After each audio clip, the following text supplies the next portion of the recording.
presented by Active Music World।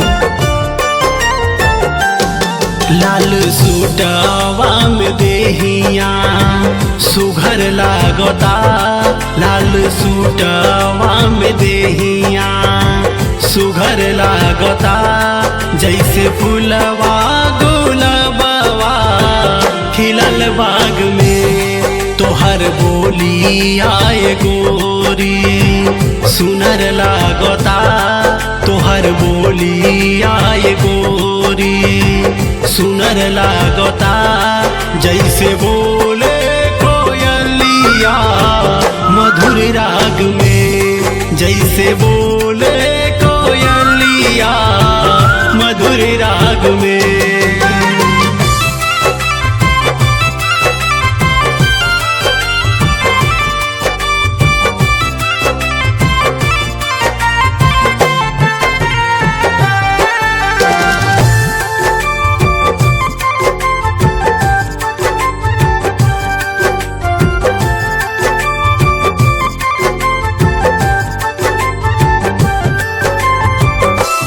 जैसे पतई के बिचवा में खिले कली, ओइसे हमरा के लागे तू मन चली।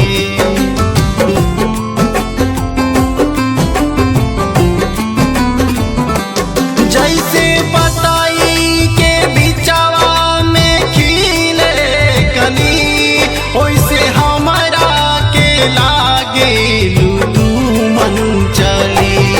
नहीं तोहारा के टोना नजर लागता, नहीं तोहारा के टोना नजर लागता, जैसे फूलवा गुलाबवा खिलल बाग में। तोहर बोली आए गोरी सुनर लागता, तोहर बोली आए गोरी सुनर लागता, जैसे बोले कोयलिया मधुर राग में, जैसे बोले कोयलिया मधुर राग में। Presented by Active Music World।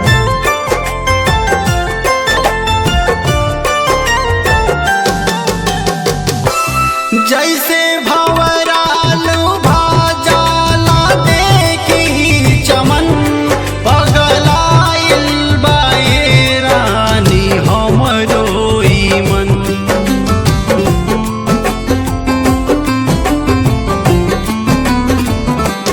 जैसे भंवरालू भाजाला देखी चमन, पगलाइल बाए रानी हमरो ई मन।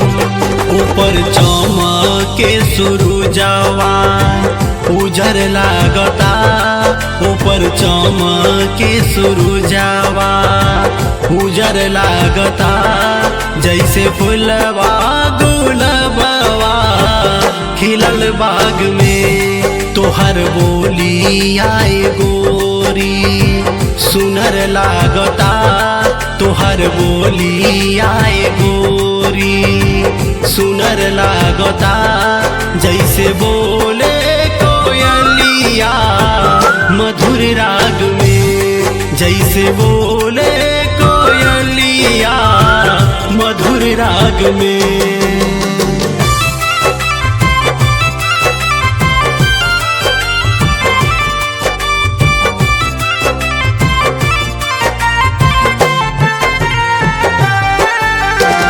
Presented by Active Music World।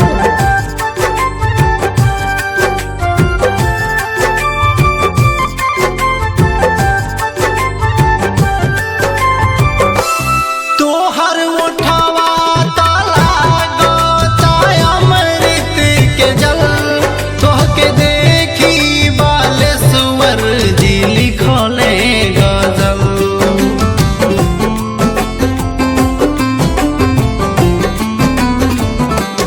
तोहर